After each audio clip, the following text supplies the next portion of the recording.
Good afternoon everyone. जय माँ Saraswati library.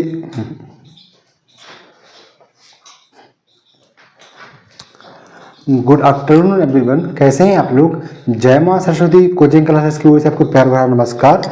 मैं आपका मित्र ब्रिजेश राय। दोस्तों, हम लोगों ने जो आरआरबी ग्रुप डी के लिए आरआरबी ग्रुप डी के लिए जो पीवाईक्यू की श्रृंखला स्टार्ट की थी, यानी कि प्रीवियस ईयर क्वेश्चन पेपर की जो श्रृंखला स्टार्ट की थी, उसका यह 10वां लेक्चर है। यानी कि हम 10 पेपर सॉल्व कर चुके हैं। कितने कर चुके हैं? 9 पेपर सॉल्व कर चुके हैं और ये 10वां नंबर का पेपर है। इन 9 पेपर में लगभग मैं आपको इसमें 9 में गुणा कर दो कितने का? 200 का। तो यानी कि 1800 फैक्ट दे चुका हूँ।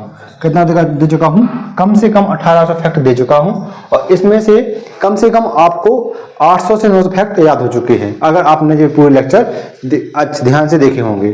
फिर रही बात 800 फैक्ट की, तो दोस्तों हमें क्या करना है? रिवीजन करना है। क्या करना है?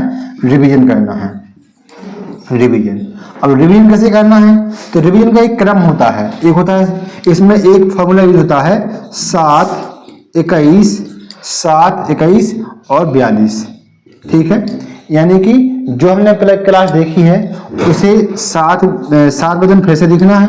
इससे आपका जो क्वेश्चन है वो फिर से क्या हो जाएगा? रिकॉल हो जाएंगे और जो आपको याद नहीं है वो हो जाएगा। इसमें टाइम लगेगा। अगर पहले आपने 1 घंटे में क्लास देखी है तो इसमें जो टाइम लगेगा वो आपका हो जाएगा लगभग 30 से लेके 35 मिनट हो जाएगा। ठीक है, इसके बाद हमें 21वें दिन फिर से क्या करनी है? उसको रिवीजन करना है। तो इसमें क्या हो जाएगा? इसमें आपका टाइम और कम हो जाएगा, लगभग 25 मिनट के समथिंग हो जाएगा। और फिर 42वें दिन फिर से आपका उसी को रिवीजन करना है। यानी कि इसमें आपका जो टाइम रहेगा वो और कम हो जाएगा। वो हो जाएगा लगभग, मान के चलो 20 मिनट से लेके 15 मिनट के लगभग आप आ जाओगे। यानी कि आपने जो क्लास पहले 1 घंटे में देखी थी वो अब कितने में आ गई? 15 मिनट में आ गई। ठीक है, लेकिन आपको उसके जो फैक्ट हैं, उसके जो आपको याद करने के लिए चीजें दी गई हैं, जो आपको उसमें आपकी परीक्षा के अकॉर्डिंग इंपोर्टेंट है। देखो क्या है कि पढ़ाई में हर चीज इंपोर्टेंट होती है, लेकिन हमें वो पढ़ना है जो हमारे सिलेबस में हो। और एक हाथ में आपको सिलेबस लेना है और उसके बाद ही पढ़ाई करनी है, क्योंकि अगर बिना सिलेबस की पढ़ाई करोगे तो सफलता मिलना मुश्किल हो जाएगी। ठीक है, इसलिए आप हमेशा सिलेबस रखो। और आपके एग्जाम का सिलेबस आपके एग्जाम का सिलेबस आपसे कहता है, जो आपसे कहता है वही पढ़ें। अगर उसमें ABCD याद करने के लिए दिया गया है तो ABCD का ही रिवीजन करें, उसे ही याद करें। ठीक है, या छोटा बड़ा है तो उसका ही रिवीजन करें, उसे ही याद करें। क्योंकि अगर आप एग्जाम के जो सिलेबस है इस क्राइटेरिया से बाहर भागोगे ना तो फिर सफलता आपसे दूर चली जाएगी। इसलिए विनम्र आपसे रिक्वेस्ट है कि जो आपके सिलेबस में है आप वही पढ़ें, क्योंकि YouTube में आपको ज्ञान देने वाले बहुत लोग मिल जाएंगे, लेकिन सही ज्ञान कौन दे रहा है, एक दिन में कौन ज्ञान दे रहा है, इसकी भी एक वो होती है कि भाई सही से को बता रहा है। ठीक है, कौन सही बता रहा है, जो परीक्षा में इंपोर्टेंट है। क्योंकि अगर फालतू ये पढ़ोगे ना तो फिर आपको दिक्कत आने वाली है। एक आपके लिए इन्फॉर्मेशन थी, कुछ ही टाइम बाद, यानी कि आज कितनी तारीख है? आज 5 तारीख है। तो लगभग 6 मार्च से आपको किसकी वीडियो मिलने लगेंगे? विज्ञान की मिलने लगेगी, विज्ञान के। और इसके बाद जो 10 तारीख रहेगी, 10 तारीख से आपको मतलब मैथ, MATHE, ठीक है, मैथ्स के आपके जो PY के क्वेश्चन की वीडियो है वो भी इस पर डलने लगेंगे। साथ में एक बैच भी स्टार्ट होने वाला है, वो बैच पूरा रहेगा। मतलब कि आरआरबी ग्रुप डी के लिए बेसिक से रहेगा। क्या रहेगा? बेसिक से रहेगा। इसमें जो 12th वाले स्टूडेंट हैं, जो अभी 12th पास आउट होंगे, उन बच्चों के लिए ज़्यादा फायदा रहेगा। उसमें आपको ABCD से पढ़ाया जाएगा। ठीक है, नंबर सिस्टम क्या होता है ये सब बताए जाएंगे। ठीक है, तो उसमें 2 घंटे की क्लास रहेगी, उसमें ऑफलाइन में रहेगा और ऑनलाइन में रहेगी। ठीक है, तो 2 घंटे की क्लास रहेगी, उसमें एक घंटे रहेगा जीएस या विज्ञान पढ़ाई जाएगी, और दूसरे जो घंटे पढ़ाया जाएगा उसमें मैथ एवं रीजनिंग आपसे क्वेश्चन सॉल्व करवाए जाएंगे। साथ में थ्योरी चलेगी, तो कम से कम आप 2.5 घंटे से लेके 2.5 घंटे तक का टाइम निकाल के आना कि 2.5 घंटे आप बैठ सको उसमें। जे ऑनलाइन रहेगी, ऑनलाइन हमारे जो चैनल है जीएमएस कोचिंग क्लासेस के जो यूट्यूब प्लेटफॉर्म है उस पर देख सकते हैं, ऑफलाइन आप हमारे ऑफिस में आके संपर्क कर सकते हैं। ठीक है, थैंक यू। चलो अब आगे बढ़ते हैं और हम अपने जो 10वां पेपर है उसे आज सॉल्व कर लेते हैं। ठीक है, स्टार्ट करते हैं।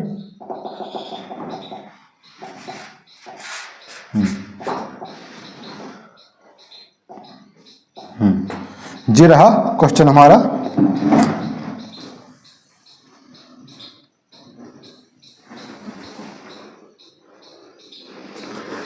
ये क्या है क्वेश्चन है, क्वेश्चन क्या है, भारतीय संविधान के अनुच्छेद कितना है 148 है। भारतीय संविधान के अनुच्छेद 148 कितने में 148 में के तहत स्थापित किस संवैधानिक प्राधिकरण को केंद्र, प्रत्येक राज्य और केंद्र शासित प्रदेश की सरकारों की प्राप्तियों एवं व्यय की लेखा परीक्षा करने की शक्ति प्रदान की गई है।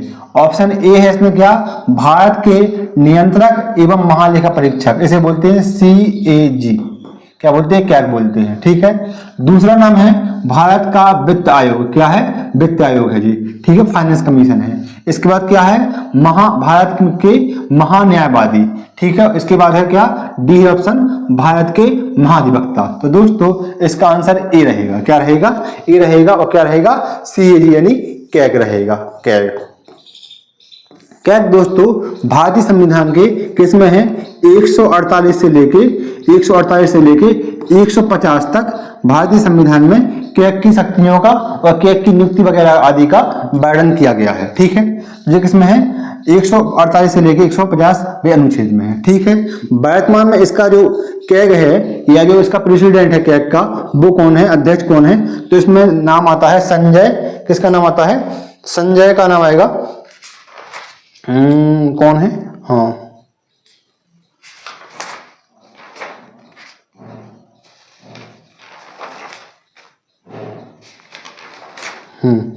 के संजय मूर्ति है, क्या है, के संजय मूर्ति। कौन है, के संजय मूर्ति है। आप इनका नाम बिल्कुल याद कर लेना कि कौन है कैग, तो के संजय मूर्ति कैग है। और इसका इनका नाम बहुत इंपॉर्टेंट नाम है, तो आप बिल्कुल याद करके रखना कौन है, के संजय मूर्ति हमारे क्या है, कैग है। ठीक है, इसके बाद इनकी नियुक्ति कौन करता है, क्या इनकी नियुक्ति आएगी, इनकी नियुक्ति कौन करता है, किसकी, कैग की। तो दोस्तों कैग की जो नियुक्ति करता है वो करता है क्या, राष्ट्रपति करता है। नियुक्ति कौन करता है, राष्ट्रपति करता है, राष्ट्रपति। ठीक है, नियुक्ति करता है। इसके बाद आता है इनका कार्यकाल कितना होता है, क्या आता है, कार्यकाल कितना होता है, कार्यकाल। तो कार्यकाल दोस्तों आता है, तो ये होता है इनका 6 वर्ष होता है। कितना होता है, 6 वर्ष होता है। लेकिन इसमें एक और रहता है कि अगर व्यक्ति 6 वर्ष तक रहेगा या फिर उसकी उम्र कितनी हो जाए, 65 वर्ष हो जाए, तो क्या होता है 6 वर्ष या 65 वर्ष की आयु तक, 65 वर्ष की आयु तक। ठीक है, इसके बाद इसमें जो कैग है इसका कार्य क्या होता है, ये कार्यकाल। अब कार्य मतलब वर्क क्या करता है, तो जो क्या होता है, कैग है जो हमारी केंद्र सरकार है और जो राज्य सरकार है और जो क्या है केंद्र शासित प्रदेश है, इसके बाद जो जितने भी सेमी गवर्नमेंट सेक्टर होते हैं और जो क्या होते हैं, जो भारत सरकार के उपक्रम होते हैं, उन सबके आय व्यय का लेखा जोखा देखता है। क्या देखता है, उन सबके आय व्यय का हिसाब देखता है कि भाई पैसा आया कहाँ है और खर्च कहाँ हुआ है, क्या सही मद में खर्च हुआ है या फिर कहीं और खर्च हो गया है या फिर इसमें भ्रष्टाचार हुआ है। ठीक है, इसकी जांच कौन करता है, कैग करता है। तो किसमें हुआ, राज्य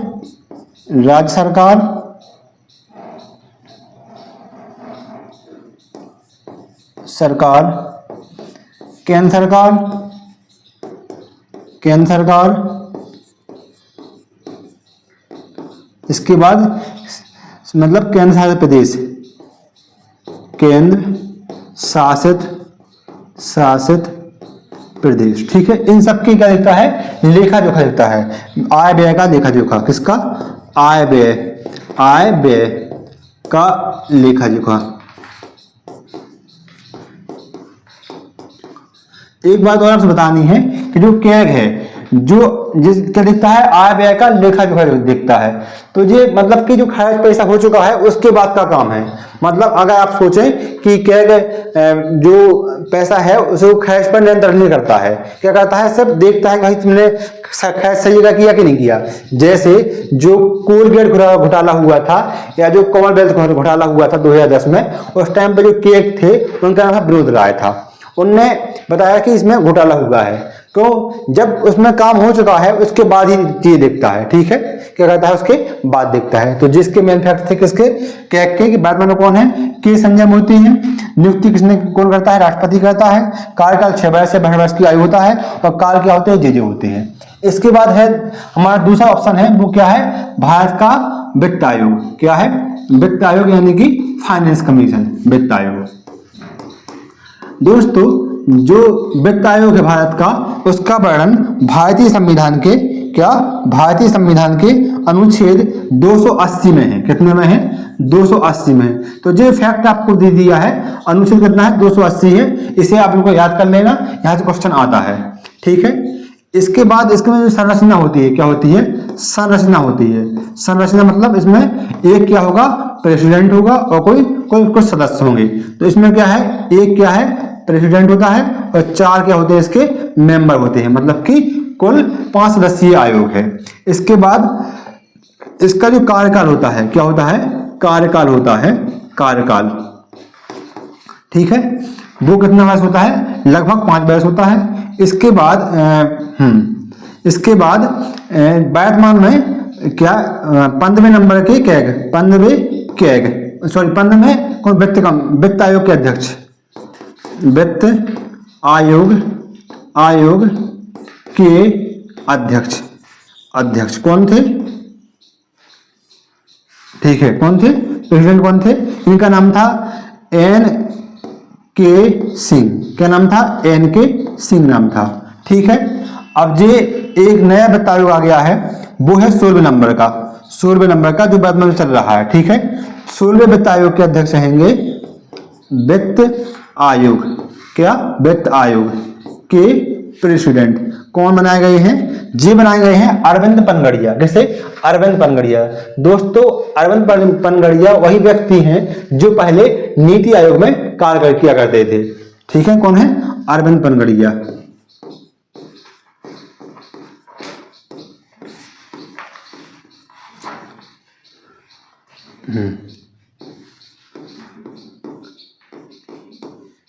ठीक है, क्या है, अरविंद पनगड़िया है। तो इतनी बात होगी किसकी, वित्त आयोग की बात कर ली हमने, और किसकी कर ली, कैग की बात। कैग किसमें है, 148 में है और वित्त आयोग किसमें है, 280 में है। ठीक है, तो जिसकी मेन इंफॉर्मेशन थी। अब थोड़ा और आगे जाओ, इसके बाद इसमें लिया गया था भारत का महान्यायवादी। क्या है, भारत का महान्यायवादी, महान्यायवादी। ठीक है, क्या है, यही है ना, भारत का महान्यायवादी।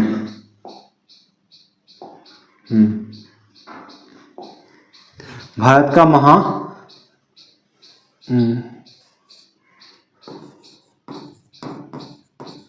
न्यायवादी। ठीक है दोस्तों, जो भारत का न्यायवादी है, महान्यायवादी है, जिसे बोलते हैं भारत का प्रथम कानूनी सलाहकार। क्या होता है, जे सरकार का प्रथम कानूनी सलाहकार होता है। क्या होता है, सरकार का प्रथम कानूनी सलाहकार होता है। ठीक है, कानूनी सलाहकार, ठीक है, सहायता होता है। इसका वर्णन किसमें है, अनुच्छेद में। तो दोस्तों इसका वर्णन भारतीय संविधान के अनुच्छेद 76 में किया गया है। किसमें है, 76 में किया गया है। मैं क्यों बता रहा हूं इतना डीप से, इसलिए बता रहा हूं क्योंकि ये जितने भी चार ऑप्शन हैं, ये चारों के चारों इंपोर्टेंट हैं, आपको कहीं ना कहीं से क्वेश्चन के रूप में मिल जाएंगे। कोई कैग पूछ लेगा, कोई फाइनेंस कमीशन पूछ लेगा और कोई क्या पूछ लेगा, महान्यायवादी पूछ लेगा। ठीक है, ये क्या होता है, ये होता है हमारे केंद्र सरकार के लिए होता है। किसमें होता है, केंद्र सरकार के लिए होता है, केंद्र सरकार के लिए, ठीक है। अब इसका कार्य क्या होता है, इसका कार्य होता है अगर मतलब कि सरकार को किसी केस में जानकारी चाहिए या फिर सरकार के ऊपर किसी ने केस कर दिया, किसी राज्य ने कर दिया या किसी व्यक्ति ने कर दिया, तो उसमें उनको कौन देखता है, क्या वहां का क्या देखता है, जो महान्यायवादी है वो देखता है, ठीक है। हमें किसी कानूनी दाव पेच पर सलाह चाहिए तो ये सलाह कौन देगा, हमें महान्यायवादी देगा, ठीक है। और राष्ट्रपति जो विषय इनको रखेगा कि इस कानून पर हमें सलाह दीजिए, तो महान्यायवादी को उसकी सलाह देनी पड़ेगी, ठीक है। ये पूरी टीम काम करती है। सॉलिसिटर जनरल होता है, एक अतिरिक्त सॉलिसिटर जनरल होता है, एक महान्यायवादी होता है, ठीक है। जो हो गया इसी के संबंध में सेम ऐसी पद होता है एक राज्य में। किसमें होता है, राज्य में। जो राज्य में पद होता है उसे कहते हैं महाअधिवक्ता। क्या कहते हैं, महाअधिवक्ता।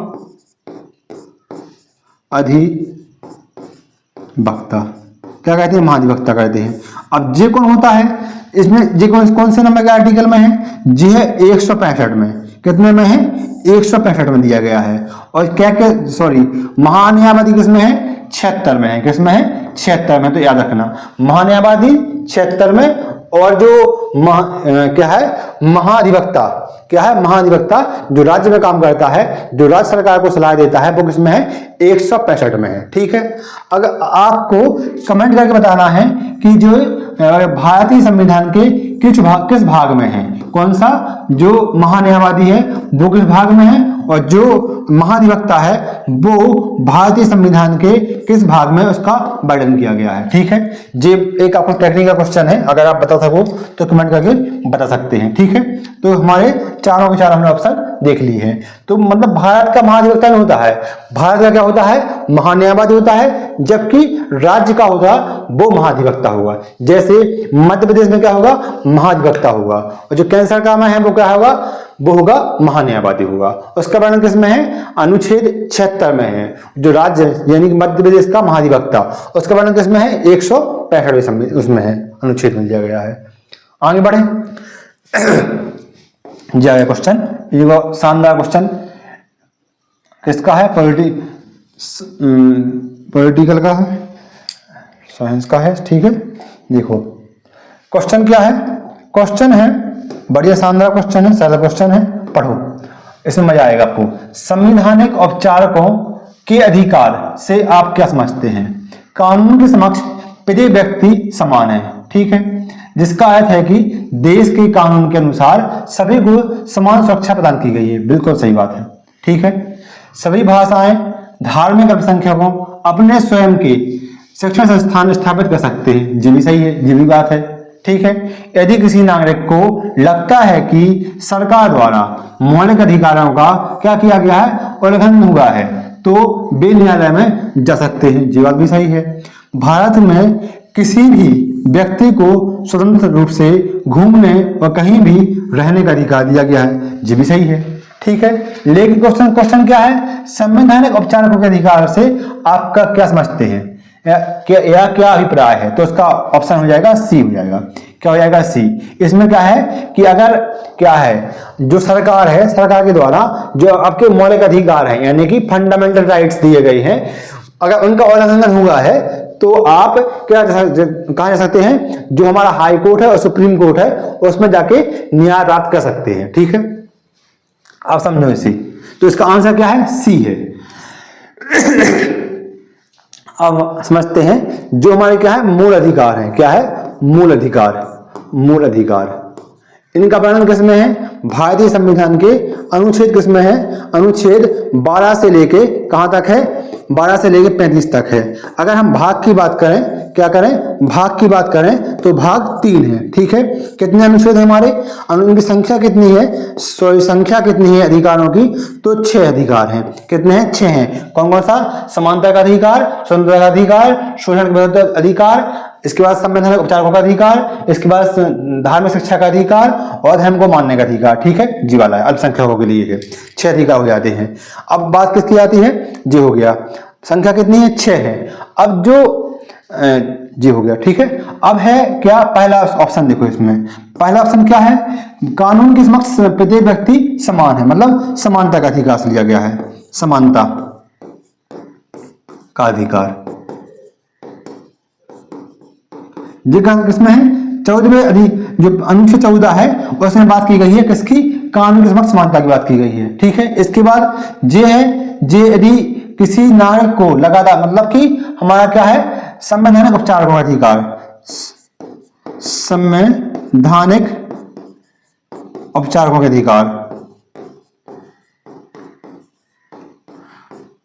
अधिकार जे किसमें है, जे है अनुच्छेद किसमें है, 32 में, किसमें है, 32 में है। और इसी को क्या कहा है, भारतीय संविधान, डॉक्टर अंबेडकर जी ने भारतीय संविधान की आत्मा कहा है, क्या कहा है, डॉक्टर अंबेडकर जी ने भारतीय संविधान की आत्मा कहा है, ध्यान रखना। इसके बाद डी जो आता है, जी किसमें है, भारत के किसी भी व्यक्ति को स्वतंत्र रूप से घूमने फिरने की स्वतंत्रता की बात की गई है। इसमें किसमें है, जे 19(1) ए किसमें है, डी में है, 19(1) डी में। अब इसके और देख लो, ए में क्या बात की गई है दोस्तों, ए में बात की गई है कि जो आपको है क्या है, अभिव्यक्ति की स्वतंत्रता, यानी कि आपको भाषण एवं अभिव्यक्ति की स्वतंत्रता है, यानी कि इसमें प्रिंट मीडिया, इसमें जो टीवी चैनल वगैरह होते हैं, जो पेपर वगैरह होते हैं वो, और जो मूवी वगैरह बनती है वो इसी अनुच्छेद के अंतर्गत आता है, ठीक। कौन सा, जो है भाषण एवं अभिव्यक्ति की स्वतंत्रता, भाषण एवं अभिव्यक्ति ठीक है। बी, बी क्या है, बी में किसकी बात की गई है, बी में आप क्या कर सकते हैं, सभा कर सकते हैं, क्या सभा कर सकते हैं। सी में सभा कैसे कर सकते हैं, बिना अस्त्रों के, ठीक है। ऐसा नहीं कि तुम जाके बंदूक लेके सभा करने लगो, इसका अधिकार नहीं दिया गया है, क्या है, सभा करने का अधिकार है, ठीक है। सी में किसकी बात की गई है, आप संघ बना लें, ठीक है, क्या कर लें, संघ बना लें। डी में किसकी बात की गई है, संघ बनाओगे तो फिर क्या करना पड़ेगा आपको, भारत में कहीं घूम फिरोगे, ठीक है, तो घूमने फिरने की, ठीक है। और डी, ई में किसकी बात की गई है, अगर घूमने फिरने का अधिकार दिया गया है तो अब निवास भी कर सकते हो, क्या कर सकते हो, निवास, ठीक है, निवास। इसमें एफ में क्या था, एफ में संपत्ति का अधिकार, क्या था, संपत्ति, इसे समाप्त कर दिया गया है, क्या कर दिया, फेल हो गया ये एफ। इसके बाद जी है, जी किसमें है, इसमें है व्यवसाय की स्वतंत्रता, किसकी है, व्यवसाय की, व्यवसाय या व्यापार की स्वतंत्रता की बात की गई है। तो जी हमारे किसमें थे, 19 जो बन था उसके सब आर्टिकल थे, ठीक है। तो जो होगा इसके, जे हमने देख लिया, पहला देख लिया, जे देख लिया, जे देख लिया, तो यानी कि हमने मौलिक अधिकारों की बात कर ली। अब इसका आंसर क्या था, तो ये हमारा क्वेश्चन था संवैधानिक औपचारिक का अधिकार, तो ये किसमें है, 32 में है। इसे भारतीय संविधान की आत्मा कहा है, किसने कहा है, डॉक्टर भीमराव अंबेडकर ने कहा है। इस फैक्ट को आप बिल्कुल ध्यान रखने लेना, ठीक है। जो मुझे क्या है, हमें जो मूल अधिकार है भी क्या है, न्यायिक है, क्या है, न्यायिक, यानी कि हम उन्हें प्राप्त करने के लिए कह सकते हैं कोर्ट। कोर्ट में कौन से कोर्ट में, आप जो आपका जिला न्यायालय है उसमें नहीं, सिर्फ किसमें, हाई कोर्ट में और सुप्रीम कोर्ट में, ठीक है। कौन सा अनुच्छेद के अंतर्गत, जो अनुच्छेद 32 है उसके अनुसार आपको अपने मौलिक अधिकारों की प्राप्ति के लिए सुप्रीम कोर्ट में जाने का अधिकार दिया गया है। नेक्स्ट क्वेश्चन देखो, अब एक क्वेश्चन जी सामाजिक दूसरे धर्म को जानने के लिए है, आप दूसरे धर्मों को कितना जानते हो। क्वेश्चन क्या है, रमदान या रमजान, ठीक है, जो भी उसमें नाम हो, इस्लामिक कैलेंडर का महीना है। दुनिया भर के मुसलमान द्वारा इसे उपवास के रूप, महीने के रूप में मनाते हैं। दोस्तों अभी जो मार्च चल रहा है, मार्च ये महीना किसका चल रहा है, रमजान का चल रहा है, किसका, रमजान का माह चल रहा है, ठीक है। हमें जो क्वेश्चन इस महीने में पढ़ने का सौभाग्य प्राप्त हुआ, ठीक है, तो इसे देखते हैं। अब देखो आप समझो पहले इस्लामिक कैलेंडर को, ठीक है, क्या समझते हैं हम इस्लामिक कैलेंडर को,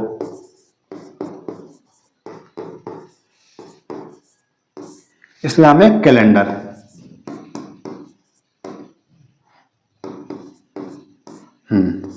दोस्तों इससे क्वेश्चन अभी जो सब हुई है ना उनमें काफी क्वेश्चन पूछे गए हैं, तो एक साथ मैं कलेक्ट करके आंसर दे देता हूं इसमें। ठीक है, जो इसमें इस्लामिक कैलेंडर होता है, ठीक है, ये है किस पर, इसका आधार क्या है, चंद्रमा की गति। क्या है आधार, क्या है आधार है इसका चंद्रमा की गति। ठीक है, क्या है, चंद्रमा की गति इसका आधार है, चंद्रमा की गति। ठीक है, अपने जो ग्रेगरी कैलेंडर होता है, यानी कि जिस कैलेंडर का हम लोग सामान्यतः यूज करते हैं, जो हमारी सरकार यूज करती है, उसका आधार क्या है, सूर्य की गति है। ठीक है, क्या है, सूर्य की गति है। अब देखो इसमें दिन कितने होते हैं माह में, तो दिन होते हैं, जो इस्लामिक कैलेंडर होता है उसमें 29 दिन होंगे या फिर 30 दिन होंगे, और जो ग्रेगरी कैलेंडर है उसमें कितने होते हैं, 28 भी हो सकते हैं, 29 भी हो सकते हैं, 30 भी हो सकते हैं और 31 भी हो सकते हैं। ठीक है, जी बात हो गई। जैसे फरवरी की कितनी होती है, 28 या 29 की होगी, और जो अन्य माह हैं वो 30-31 के होते रहते हैं। ठीक है, कोई बात बड़ी बात है नहीं। तो ये क्या होगा, इसका आधार क्या है, आधार सॉरी चंद्रमा की गति। ठीक है, इसके बाद चंद्रमा की गति हो गया, दिन कितने हो गए 29 या 30, माह कितने होते हैं, तो दोस्तों दोनों में कितने होते हैं, 12 माह होते हैं। यानी कि जो ग्रेगरी कैलेंडर है उसमें 12 माह होते हैं, और इसके बाद जो इस्लामिक कैलेंडर है, जो हिजरी संवत स्टार्ट होता है, उसमें भी 12 माह होते हैं। ठीक है, इसके बाद देखो इसमें से कुछ माह को जो लोग पवित्र मानते हैं, क्या पवित्र माह है, तो कौन कौन से होते हैं पवित्र माह, वे भी देख लो। तो पहला जो माह आता है रमजान का, तो जी पवित्र माह है रमजान। ठीक है, इसके बाद दूसरा माह आता है मुहर्रम का, क्या होता है, मुहर्रम।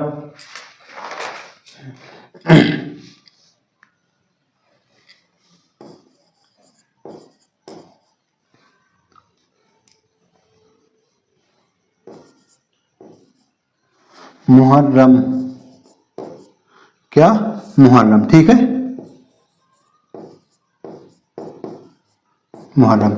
तीसरा इनका माह होता है, एक होता है जू अल कदा। क्या होता है, जू अल कदा, जू अल कदा।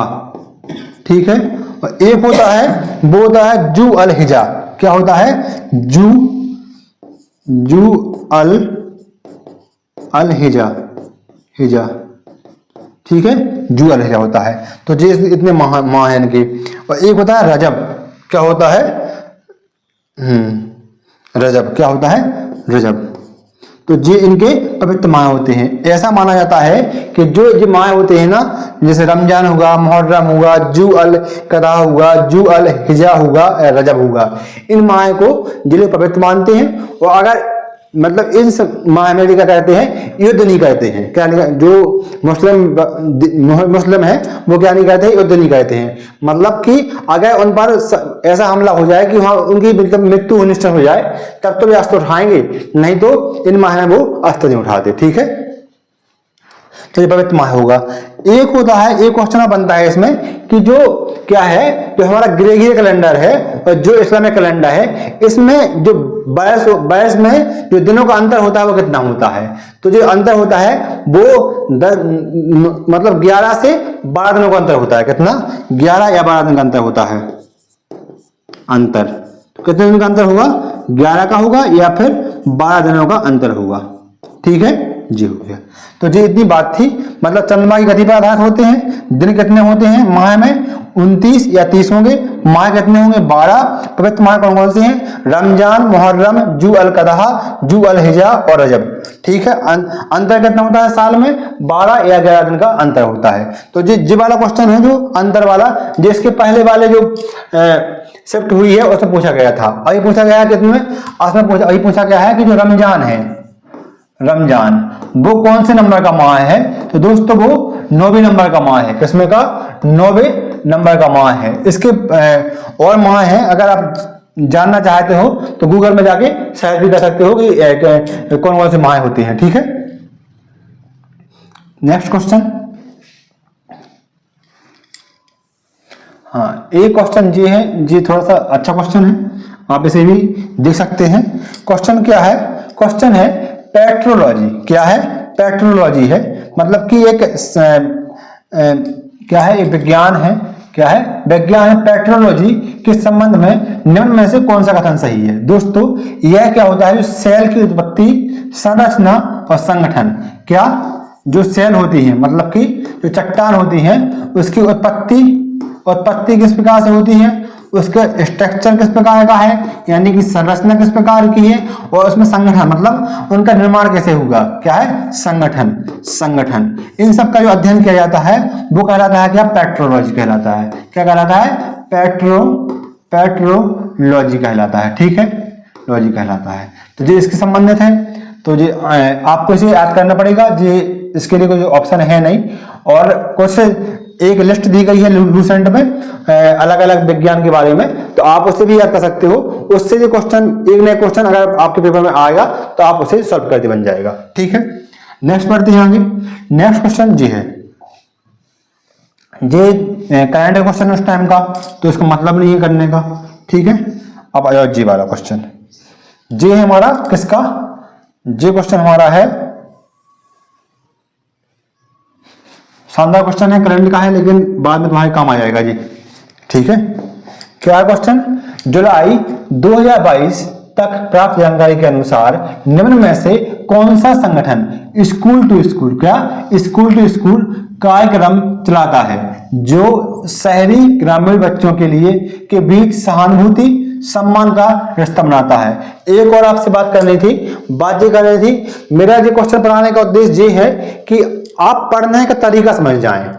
अगर आप करंट इसका देख रहे हो अभी वर्तमान में, करंट पढ़ रहे हो, तो आप उन क्वेश्चन को देखें, ध्यान से पढ़ें जो क्वेश्चन जिस प्रकार के क्वेश्चन से पूछे जा रहे हैं। जैसे हमारा जो पेपर हुआ था, ये कब हुआ था? लगभग सितंबर अक्टूबर में हुआ था। तो जुलाई का क्वेश्चन इसमें आया है करंट का। क्वेश्चन किसका है? करंट का है।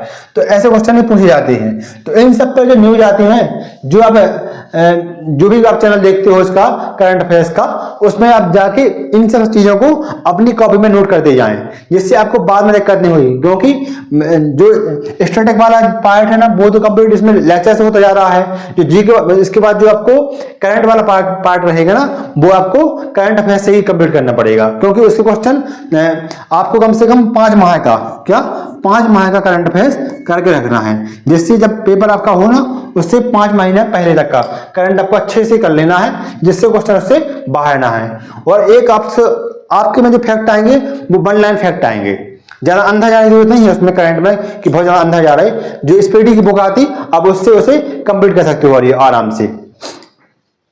ठीक है, ये हो गया बात। अब देखो क्वेश्चन ये है कि जो जुलाई 2022 तक प्राप्त जानकारी के अनुसार निम्न में से किस संगठन द्वारा स्कूल टू स्कूल कार्यक्रम चलाता है जो शहरी और ग्रामीण बच्चों के बीच सहानुभूति और सम्मान का रिश्ता बनाता है? ठीक है, अब ये ऑप्शन है, गूंज एक एनजीओ है, केयर भी एक एनजीओ है, हेल्प एज इंडिया भी एनजीओ है, और ऑक्सफैम इंडिया भी एनजीओ है। किसके द्वारा चलाया गया था? गूंज। ठीक है, गूंज क्या है? एनजीओ है। पहले जानते हैं हम एनजीओ क्या होता है। एनजीओ ये आपको बेसिक से बता रहा हूं मैं, आपको कोई नहीं बताएगा। ठीक है, ये क्या है? ये होता है नॉन गवर्नमेंट ऑर्गेनाइजेशन। क्या होता है? नॉन गवर्नमेंट ऑर्गेनाइजेशन होता है, मतलब कि गैर सरकारी संगठन। क्या होते हैं? गैर सरकारी संगठन होते हैं। इनका काम क्या रहता है दोस्तों? ये क्या है? जैसे जी क्या हुई कि सरकार है, ये क्या है? सरकार है। और ये क्या है? ये समाज है। क्या है? समाज। और ये क्या है? एनजीओ है। क्या है? एनजीओ है। एनजीओ। ठीक है, तो इसका काम रहता है जो सरकार की योजना है, क्या है? योजना है, और जो भी उसकी स्कीम चल रही है, जो भी कानून वगैरह है, इन सबको कहां पहुंचाना है? हमें समाज के पास पहुंचाना है। कहां पहुंचाना है? समाज के पास पहुंचाना है, जिससे समाज क्या हो सके? जागरूक हो सके। ठीक है, जिससे उसकी गरीबी दूर हो सके।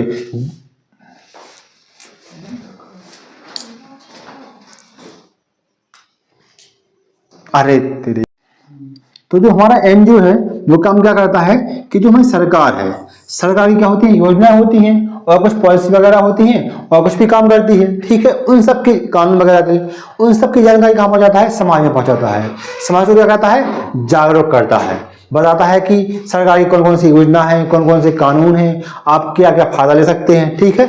इन सब की जानकारी हमें कौन देता है, एनजीओ मुहर कराता है किसे, समाज को। समाज का मतलब दोस्तों होता है हम और तुम, यानी कि जिस जो समुदाय है वो चाहे शहरी हो या ग्रामीण हो, उन जो निवास कर रहे हैं उन सबको जानकारी उपलब्ध कराना, ठीक है। इसके बाद इसका एक काम होता है जी, क्या कहता है, जो हमारी क्या है, जो हमारा समाज है, समाज में हमें कौन से नए कानून की जरूरत है, क्या कौन से नए कानून की जरूरत है, या फिर हमें कौन से नई योजना की जरूरत है कि जो हमारा मतलब हमारा क्या कह सके, जो हमें फायदा पहुंचा सके।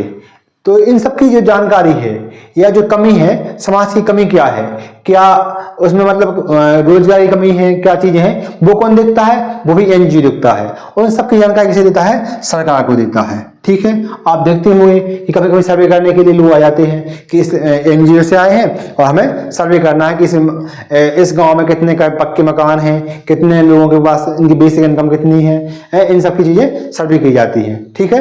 तो जो कौन कहाँ पहुंचती है, सब पूरी जानकारी सरकार के पास पहुंचती है। फिर सरकार क्या करेगी, फिर एक नया योजना बनाएगी और उसे लॉन्च कर देगी, किसके लिए, समाज, आप लोगों के लिए, मतलब समाज के लिए, ठीक है। यही काम होता है एनजीओ का। अब समझो, अब जो जानकारी है वो आप ध्यान से समझना, ठीक है। ये क्या है, एनजीओ यानी कि गैर सरकारी गैर सरकारी संगठन, क्या है, संगठन है, ठीक है। पहली बात, इसकी जो इसका जो पंजीयन होता है, रजिस्ट्रेशन होता है, वो किससे होता है, पंजीयन। इसके लिए एक अधिनियम होता है, वो है सोसाइटी अधिनियम 1860। क्या है, सोसाइटी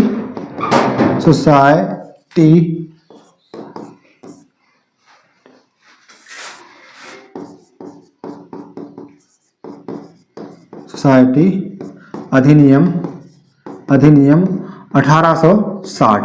इसके अनुसार इसका क्या होता है, पंजीयन होता है, ठीक है। इसके बाद जो एनजीओ है, पंजीयन कैसे होता है, सोसाइटी अधिनियम 1860 के द्वारा इसका क्या होता है, पंजीयन होता है। अब आ जाओ गूंज पर, क्या, गूंज क्या है, जो भी ये क्या है, एनजीओ है, क्या है, एनजीओ है। इसकी स्थापना कब हुई थी, 1999 हुई थी। कब हुई थी, 1999 हुई थी। पूछेगा किसने की थी, तो अब बताना, अंशु गुप्ता ने की थी। किसने की थी, अंशु गुप्ता ने की थी, अंशु गुप्ता, ठीक है। अब पूछेगा भाई साहब अंशु गुप्ता कौन है, भाई साहब अंशु गुप्ता वही है जिसे क्या मिला था, रमन मैग्सेसे, क्या, मैग्सेसे पुरस्कार मिला था। क्या मिला था, रमन मैग्सेसे पुरस्कार मिला था। अब भाई साहब रमन मैग्सेसे पुरस्कार क्या है, तो दोस्तों इसे कहते हैं एशिया का नोबेल प्राइज। क्या कहते हैं इसे, एशिया का नोबेल क्या कहते हैं, एशिया का नोबेल कहते हैं, ठीक है। तो ये किसे प्राप्त हुआ था, अंशु गुप्ता को होता है। भाई साहब इनका जो एनजीओ है गूंज, क्या काम करता है, तो भाई साहब इसका जो काम है वो है कि जो शहरी क्षेत्र है और जो ग्रामीण क्षेत्र है, मतलब शहरी क्षेत्र में सुविधाएं अच्छी होती हैं और ग्रामीण क्षेत्र में सुविधाएं कम होती हैं। तो इसका है कि जो अंतर है, इस बीच के अंतर को पाटने का काम करता है, यानी कि शहरी सुविधाओं को गांव में मुहर कराना, ठीक है। क्या काम करता है, शहरी सुविधाओं को ग्रामीण क्षेत्र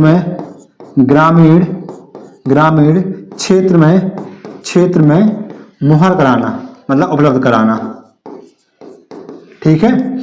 इसके बाद अब एक और जो हो गया, क्या होगा, गूंज हो गया। इससे ज्यादा आपसे कुछ पूछेगा नहीं। इसके बाद केयर है।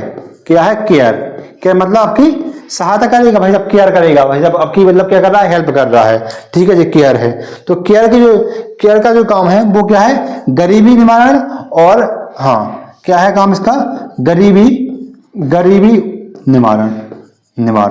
निवारण, ठीक है जी, काम हो गया। आप इसे नोट करते जाना, ठीक है। फिर है कौन सा, हेल्प एज, ये क्या है, हेल्प एज, ये भी हेल्प एज इंडिया नाम है इसका, ठीक है, हेल्प एज। इसकी जो स्थापना हुई थी हेल्प एज की, वो हुई थी 1978 में। इसका काम क्या है भाई साहब, जो वृद्धा लोग होते हैं और जो क्या है, हाँ, वृद्धावस्था, जो वृद्ध लोग होते हैं उनकी सहायता करना और वृद्धाश्रम वगैरह खोलना, इसका काम है, ठीक है।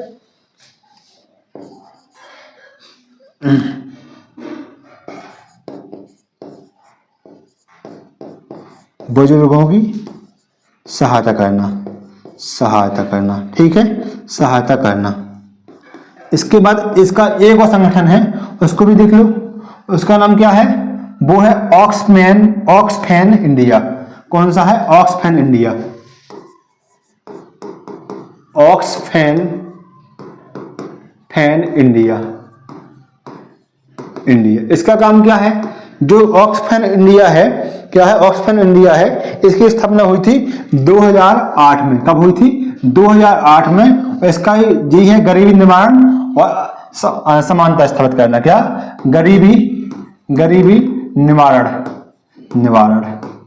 ठीक है। तो जी हमारी बात होगी किसकी, एनजीओ की बात होगी।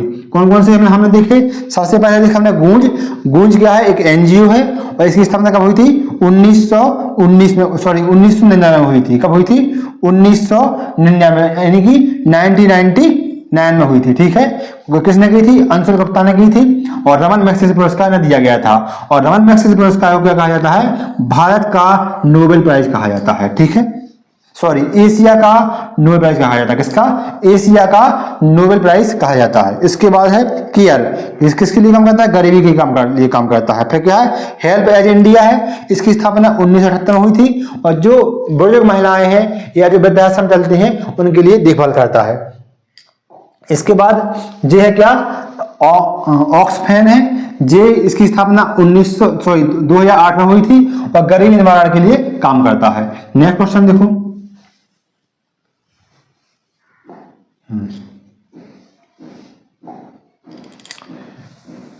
ये हमारा इकोनॉमी का क्वेश्चन है, शानदार बेस्ट क्वेश्चन है। अब आप देख लो क्वेश्चन एसएससी जीडी के पेपर किस लेवल के पूछे जा रहे हैं, मतलब कि आपसे महीने का नंबर पूछा जा रहा है कि जो इस्लामिक कैलेंडर है उसके महीने का नंबर क्या है, तो आपको तैयारी भी उसी लेवल की करनी है, ठीक है। अब है निम्न में से कौन सा परिवर्ती लागत का उदाहरण नहीं है, ठीक है। तो इसमें जो ऑप्शन रहेगा बी रहेगा, जो कच्चा माल है वो परिवर्ती लागत का उदाहरण नहीं है। और जी जैसे पैकेजिंग हुआ, वितरण हुआ और क्या हुआ, किराया, ये सब सॉरी इसमें से गलत मिस्टेक हो गई थोड़ी। जो पैकेजिंग है ये परिवर्ती लागत में आता है, कच्चा माल आता है और वितरण आता है, क्या नहीं है उदाहरण, किराया इसका उदाहरण नहीं है, ठीक है। क्या है, किराया जी क्या आएगा, अलग आएगा, ठीक है, जी अलग होगा। नेक्स्ट क्वेश्चन,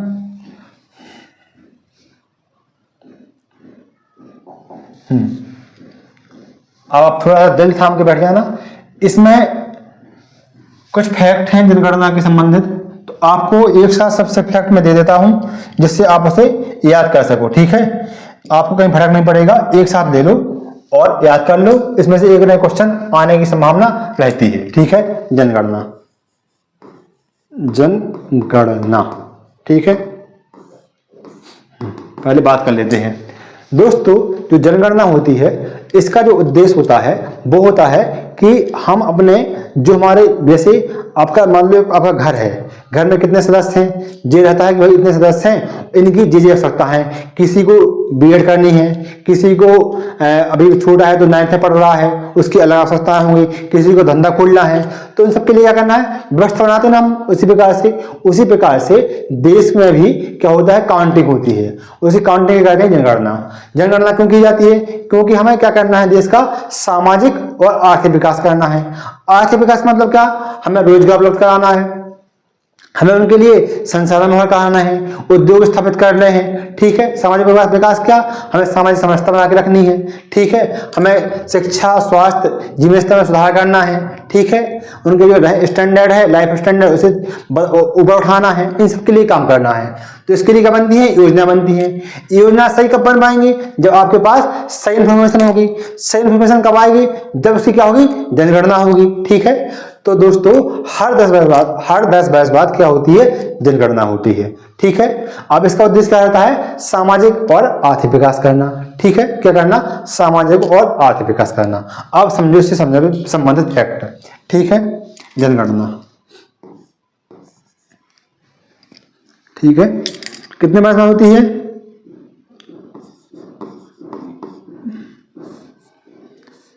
तो 10 वर्ष बाद। कितनी बार, 10 वर्ष बाद, ठीक है,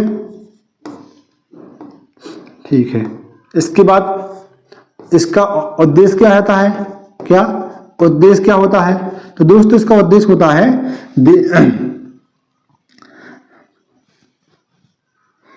देश की सामाजिक और आर्थिक व्यवस्था बनाए रखना, या देश का सामाजिक एवं आर्थिक विकास करना, ठीक है। क्या, आर्थिक विकास करना,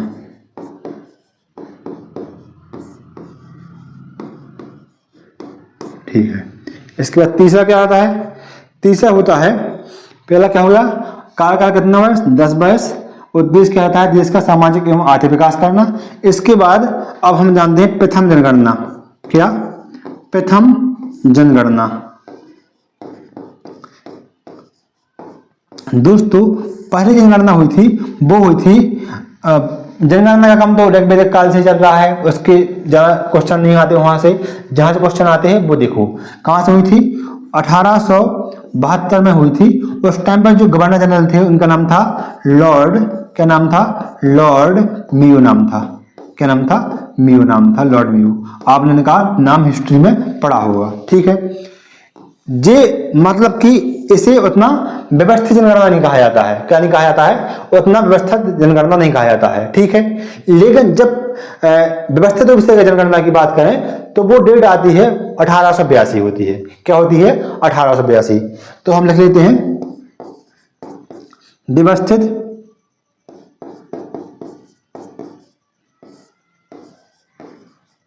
जनगणना। क्या, व्यवस्थित जनगणना, ठीक है। जब व्यवस्थित जनगणना की बात करते हैं तो डेट आती है कितनी, 1882।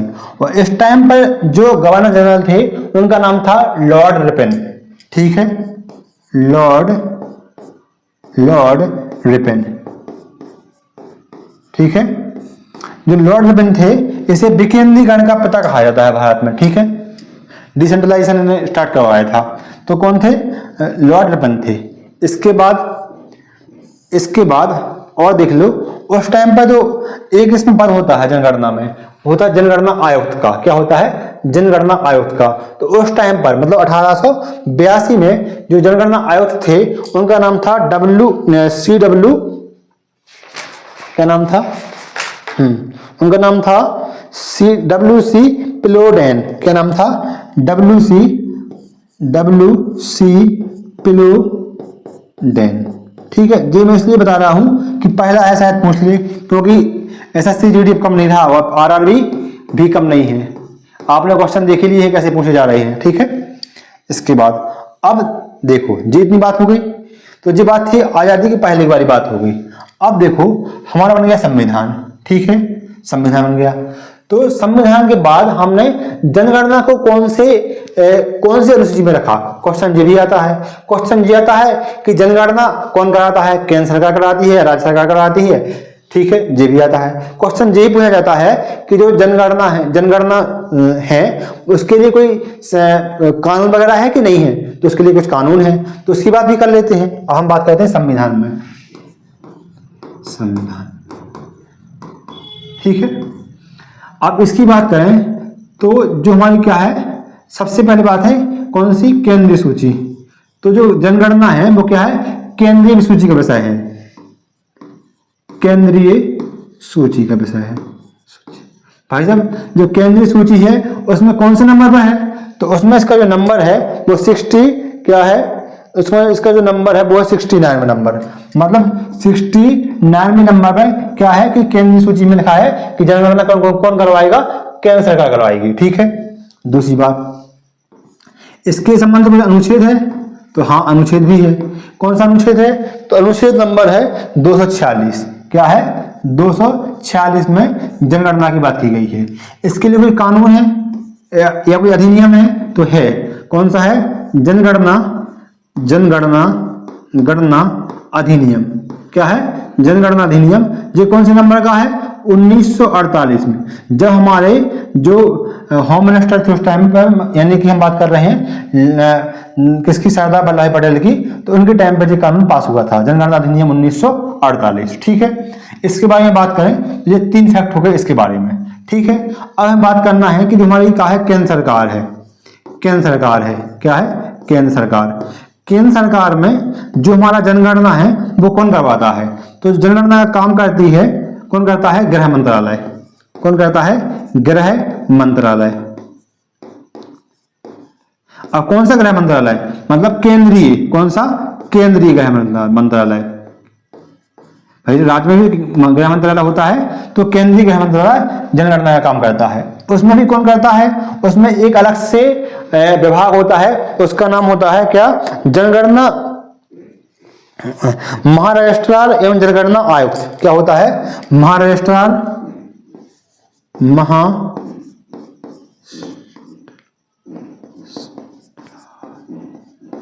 महारजिस्ट्रार एवं जनगणना आयुक्त। ठीक है, जनगणना आयुक्त।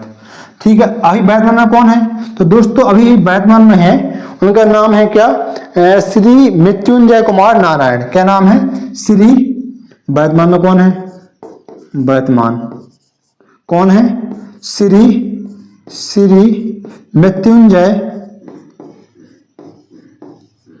कुमार नारायण। ठीक है। कौन है, श्री मृत्युंजय कुमार नारायण हमारे क्या है, जनगणना आयुक्त हैं वर्तमान में। ठीक है। तो ये बात किसकी हो गई, हमारे संविधान की सूची की बात हो गई, जी हमारी केंद्र सरकार की बात हो गई, जी हमने किसकी बात कर ली, जनगणना का मतलब आजादी के पहले की बात कर ली। ठीक है। अब आ जाओ 2011 की जनगणना। ठीक है। क्या बात कर रहे हैं, 2011 की जनगणना की। ठीक है जी दोस्तों, हमारी 2011 की जनगणना थी वो कौन से नंबर की, अगर हम बात करें आजादी के बाद की बात करें, क्या क्वेश्चन आता है कि आजादी के बाद कौन सा नंबर था, तो था 7वां नंबर। क्या था, 7वां नंबर था। अगर हम बात करें कि जो 1882 की बात कर रहे हैं, मतलब 1882 से लेके अब तक कितनी जनगणना हुई, तो आजादी के पूर्व से लेकर अब तक, तो ये कौन सा नंबर था, जो था 15वां नंबर। क्या था, 15वां। ठीक है। तो आजादी के बाद में कौन सा नंबर था, 7वां नंबर था, और अगर आजादी की पहले की बात करें तो 15वां नंबर था। इसमें और चीजें होती हैं कि हाँ जी होगी इतनी बात। अब कब होनी थी जनगणना, 10 बरस बाद होनी थी, यानी कि 10 बरस बाद।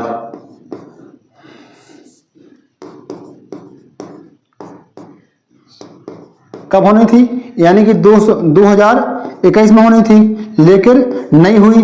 क्यों नहीं हुई, क्योंकि कौन था, कोरोना था। कोरोना क्या आ गया, सबको रोना आ गया, तो जनगणना नहीं हुई। इसलिए अगर हो भी जाती बाद में करते तो उसमें क्या होता, अगर 2021 में जनगणना हो रही तो उसके सही आंकड़े 2025 में आने थे, ठीक है। 2025 में जब आंकड़े आते इसके बाद कुछ काम हो जाता, लेकिन उस टाइम में कोरोना आ गया तो 2023-24 से जनगणना स्टार्ट होती, ठीक है। तो सरकार ने फिर कहा कि अब जनगणना नहीं होगी, हम 2011 का जो डेटा था उसी का उपयोग करके काम चलाएंगे, अब आगे जनगणना 2030 के समथिंग की जाएगी, ठीक है। तो ये हमारा जनगणना का क्वेश्चन था, कंप्लीट हो जाता है, ठीक है। नेक्स्ट क्वेश्चन देख लो, ये क्या है?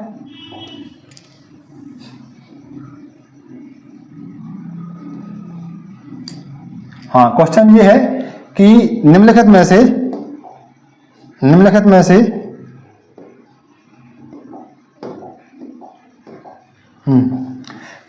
से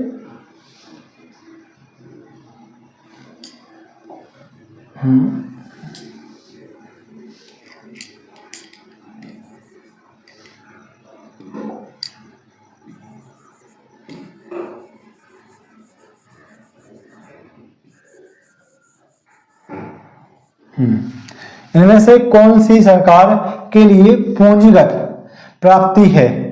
देखो, सरकार को दो जगह से धन प्राप्त होता है, ठीक है। क्या होता है? सरकार को दो जगह से धन की प्राप्ति होती है, ठीक है। एक होता है राजस्व प्राप्ति होती है, क्या होता है? एक होता है राजस्व प्राप्ति, एक होती है पूंजीगत प्राप्ति। राजस्व प्राप्ति होगी एक, और दूसरी हुई क्या? पूंजीगत प्राप्ति, ठीक है। इसमें क्या आएगा राजस्व प्राप्ति में? मतलब कि जो आपकी कंपनी है या सरकार है उसमें जो आपने टैक्स लगाया हुआ है या फिर जो आपको क्या हो रहा है, मुनाफा हो रहा है, उससे जो धन प्राप्त होगा वो कहलाएगा राजस्व प्राप्ति। क्या कहलाएगा? राजस्व प्राप्ति कहलाएगा। यानी कि सरकार की जो आय है, ठीक है, सरकार की आय इसमें क्या आएंगे? जैसे शुल्क होगा, कर होगा, यानी टैक्स वगैरह होगा, लाभांश होगा, ठीक है जी, आदि जी आएंगे। अगर हम इसमें बात करें पूंजीगत प्राप्ति में, तो सरकार पैसे कहीं से कहीं से जुगाड़ कर ले, ठीक है। क्या करना? जुगाड़ करना होता है। जैसे हमें जरूरत थी, हमने क्या कर लिया? उधार ले लिया। किससे? उधार, ठीक है। किससे ले लिया? हमने वर्ल्ड बैंक से ले लिया, या IMF से ले लिया, या फिर हमने अपने मतलब जो हमारे बैंक है उनसे ले लिया, ठीक है, RBI से ले लिया, तो उधार आएगा। इसके बाद हमें पैसे की जरूरत थी, हमारी क्या थी? कंपनी थी, उसका नाम क्या था? मतलब इंडियन, उसका नाम था HCL, ठीक है, HCL मान लो, या फिर मान लो क्या? BSNL, ठीक है। हमने इसका क्या कर लिया? इसका कर दिया विनिवेश कर दिया। क्या कर लिया? विनिवेश कर दिया।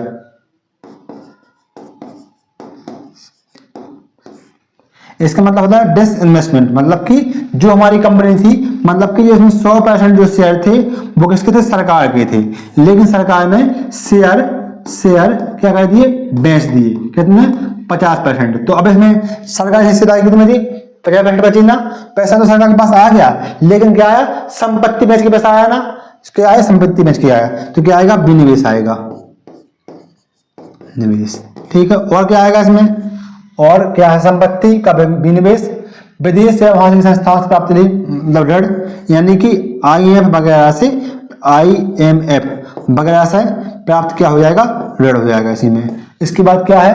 सरकार द्वारा जनता से लिया गया उधार, मतलब कि जनता से हमने जो उधार लिया है वो भी इसमें आएगा। जी क्या होगा? हमारे पूंजीगत प्राप्ति हो जाएंगी। क्या होंगी? पूंजीगत प्राप्ति होंगी। अब समझ में आया कि नहीं आया? पूंजीगत प्राप्ति दोस्तों क्या है कि जो अपनी संपत्ति बेच के पैसा कमाना होता है, सीधी बात बताऊं तो। इससे आपका बिजनेस नहीं चलता। बिजनेस चलता है किससे? राजस्व प्राप्ति से। और पूंजीगत प्राप्ति से जी मतलब आपको बिजनेस बढ़ाना है उसके लिए काम आता है, ठीक है। कभी उधार ले लिया उससे बढ़ा दिया, या फिर कुछ और चीजें अटक गई तो उसके लिए काम आता है, लेकिन मेन जरूरत किसकी होती है? राजस्व प्राप्ति की जरूरत होती है, ठीक है। तो जो होता है पूंजीगत प्राप्ति और राजस्व प्राप्ति होती है, ठीक है। इसके बाद क्वेश्चन ये है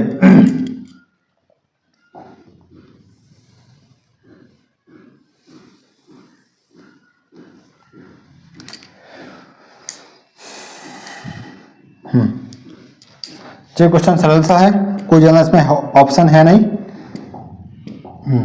क्या है इसमें? हमें जो हमारे यहाँ केबल उपयोग होती है किसके लिए, फोन मोबाइल जो केबल होती है उससे जिसमें बात करते हैं, उसमें क्या होता है तांबे का टेलीफोन तार के माध्यम से घरों में क्या वीडियो और आवाज, क्या वीडियो जाएगा और आवाज जाएगी। इसके लिए हमने एक प्रणाली बनाई है और तकनीकी है, उसका नाम क्या है ADSL। क्या नाम है ADSL। तो हमें इसका फुल फॉर्म क्या होता है जो पता करना है। तो इसका फुल फॉर्म होता है एसिमेट्रिक डिजिटल सब्सक्राइबर लाइन। क्या होता है एसिमेट्रिक डिजिटल सब्सक्राइबर लाइन। अब थोड़ा और इसका थोड़ा सा नॉलेज ले लेना, अच्छा क्वेश्चन है जी वाला भी। नेक्स्ट क्वेश्चन देखो जी। जे भैया बिहारी क्वेश्चन है, इसे भी देखते जाओ। बस जोश बना के रखना तुम लोग, मजा आएगा तुम्हें। क्वेश्चन में इतने फैक्ट दूंगा कि तुम लोग कहोगे यार सर ने मजा बांध दिया। ठीक है, क्या है बिहार की पंचायत और नगर पालिका में महिलाओं को कितना आरक्षण दिया जाता है। ठीक है, ऑप्शन ए क्या है 33%, बी 25%, सी 10% और डी 50%। तो इसका ऑप्शन रहेगा वो क्या है डी, कितना 50%। अब समझो, ठीक है, क्या हुआ 73वां और 74वां, क्या हुआ संविधान संशोधन हुआ। क्या हुआ संविधान संशोधन, संविधान संशोधन, संशोधन। ठीक है, आपको पता है कब हुआ था, आप बताओ कमेंट करके। ठीक है, कब हुआ था। अब ठीक है जी, हो गया। जब हुआ तो इसमें हमें क्या जोड़ा, भाग कितना जोड़ा हमने संविधान में 11 जोड़ा और भाग क्या जोड़ा 12 जोड़ा गया। ठीक है, अनुच्छेद कितने जोड़े गए, अनुच्छेद। ठीक है, जो भाग 11 है इसमें 243 से लेके क्या कहां तक 243 कहां तक ओ तक, और यहाँ भाग 12 में इसमें क्या है अनुच्छेद 243 पी से लेके कहां तक 243 जेड जी तक। ठीक है, जेड जी तक। अब देखो किसमें पंचायत में, मतलब कि हमारा 73वां संविधान संशोधन है। इसमें जो आरक्षण की बात की गई है, किसकी बात की गई है आरक्षण की, आरक्षण किसमें बात की गई है, तो जो हमारा अनुच्छेद है 243 क्या है डी, इसमें बात की गई है SC ST और किसके लिए महिलाओं के लिए, किसके लिए महिलाओं क्या मिलेगा आरक्षण मिलेगा। कितना मिलेगा, इसमें बात की गई थी 33% की, लेकिन ये मुद्दा किसका है, ये राज्य सरकार का मुद्दा है, तो राज्य सरकार इसमें बढ़ा सकती है। तो जो हमारा MP है क्या है MP मध्य प्रदेश और बिहार, क्या बिहार, इसे बढ़ाया कितना कर दिया, इसे बढ़ाया कर दिया 50%। कितना कर दिया 50%। तो अब याद रखना क्या करना, कितना कर दिया 50% कर दिया है। ठीक है, अब आगे बढ़ो नेक्स्ट क्वेश्चन।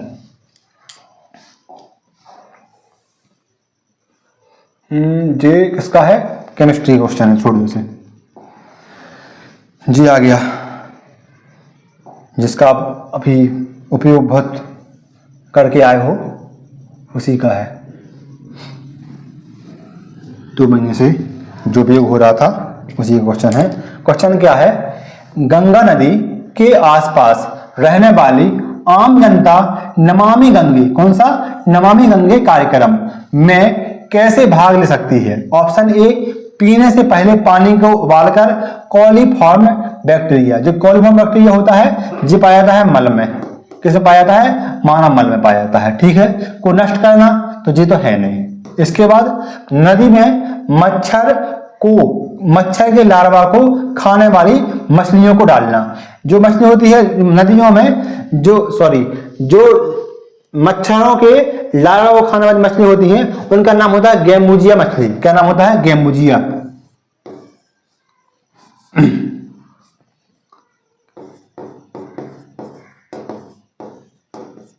क्या नाम होता है गैम्बुजिया मछली होता है। ठीक है, जी असम में सबसे पहले मलेरिया की रोकथाम के लिए छोड़ी गई वहां के नालियों में, जिससे वो वहां का जो लार्वा था उसे खा सकें, और जी बैक्टीरिया सफल भी रहा था। ठीक है, इसके बाद क्या है, नदी के किनारे पर उगाने वाले पेड़ों को ना काटना। ठीक है, डी क्या है, नदी के किनारे पर खुले में शौच ना करना। तो इसका ऑप्शन क्या है, जो हो जाएगा डी वाला। तो नदी के किनारों पर खुले में शौच ना करना। अब जो नमामि गंगे कार्यक्रम है, क्या है नमामि, हाँ क्या है नमामि गंगे कार्यक्रम, क्या है नमामि गंगे जो कार्यक्रम है ये प्रारंभ हुआ था, जो हुआ था 2017 से, ठीक है। कितने करोड़ की इसमें लागत है, 20,000 करोड़ की। सोचना कितने जीरो होते, 1 2 3 4 5, ठीक है। इतना पैसा खर्च किया जाएगा किसमें, गंगा को साफ करने के लिए, मतलब कि उसमें सफाई भी करनी है, उसमें मतलब ठीक है, मतलब 20,000 रुपये खर्च किया जाएगा, याद रख लेना, ठीक है। अब जो क्वेश्चन आ गया इसे छोड़ दो बिहार में। दून बुंगियाल